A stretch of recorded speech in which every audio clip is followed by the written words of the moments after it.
Hey, it's Tom, and this is Canon's 85mm f1.2L lens. So being an 85mm lens with a very wide aperture of 1.2, this lens is obviously a portrait lens, and it's a really good one. The lens is very sharp even when it's wide open, which is not always the case with every lens, although obviously that's something that is pretty much mandatory in a portrait lens. I happen to like the 85mm focal length quite a bit for portraits, and most other photographers feel the same way, or at least a large percentage of them. The lens could be used for street photography if you're into, using a more telephoto lens for that, although personally I don't think that's really ideal. I wouldn't really go much more telephoto than 50 personally. The other thing that makes this maybe not the best suited for street photography is the fact that it is quite large and bulky, and it is a bit conspicuous. When people see this, they might tend to draw a lot of their attention to it, which is usually not what you want in street photography, unless you're the type of street photographer who doesn't really mind going up to people and asking, can you take their portrait and that sort of thing.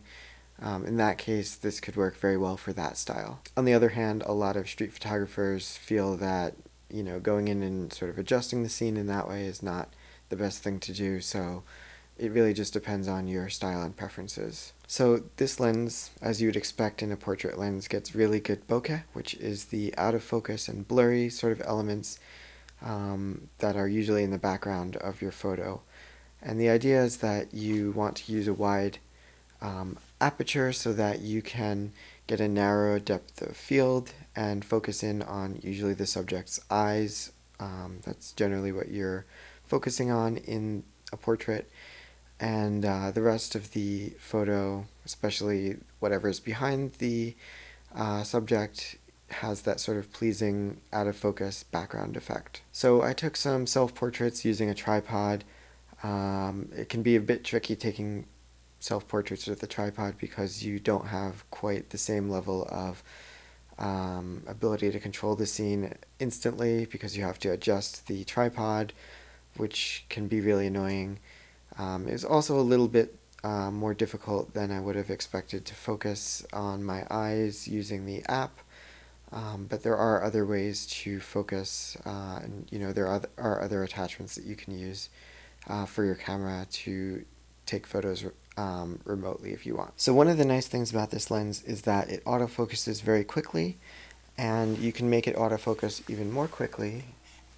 If you use this switch here, you can switch it to ignore the closer range, and it will just focus on further away, and that will allow you to autofocus more quickly, but at the expense of having a further away minimum focus distance. For portraits with this lens, I would generally recommend staying towards the f1.2 end of the spectrum, or within a couple of stops of that, depending on how narrow of a depth of field you want, because that is going to generally give you the best results for taking portraits. One of the nice things about this lens is that it has very little distortion, and obviously that is a very important thing for taking portraits, which is the main thing that most people will be using this lens for most of the time. The build quality of this lens is very high, although it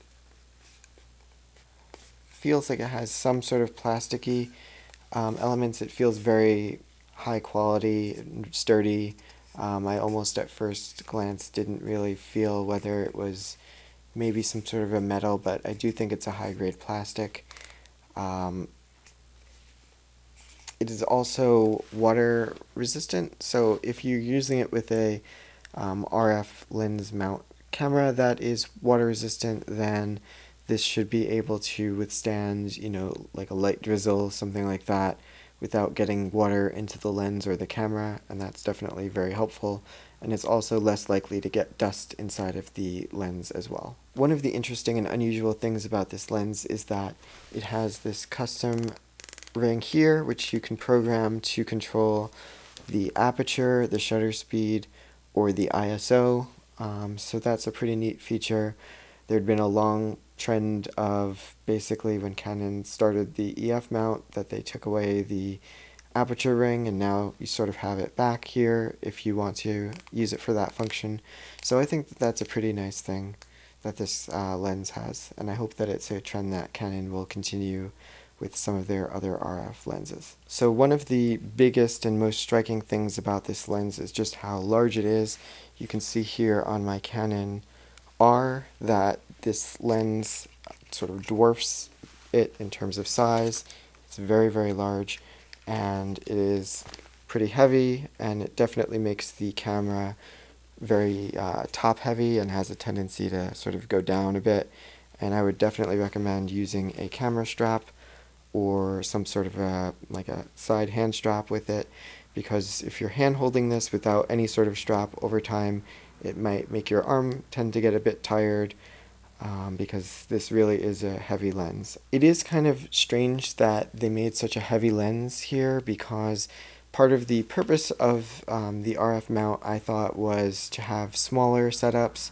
That's, one of the nice things about mirrorless cameras is that they can be really small. This is obviously quite big, but to me that's still somewhat of a nitpicky thing, because the image quality is really fantastic, and personally I don't mind it.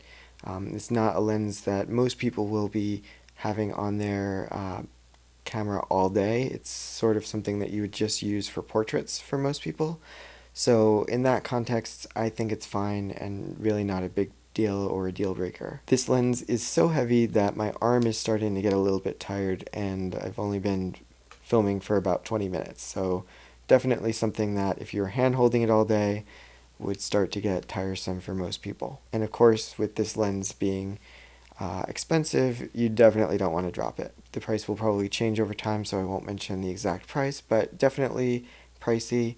But I will say that if you have sort of a set budget for getting into the RF system, I would tend to buy a more affordable camera body and buy the best lenses that you can. I think that in the long run will be better value for money rather than splurging on a camera body and getting budget lenses. The lens does not have image stabilization, but to me it really, I wasn't missing that feature, because I mostly use it at the wider apertures. So at f1.2, image stabilization is not really needed.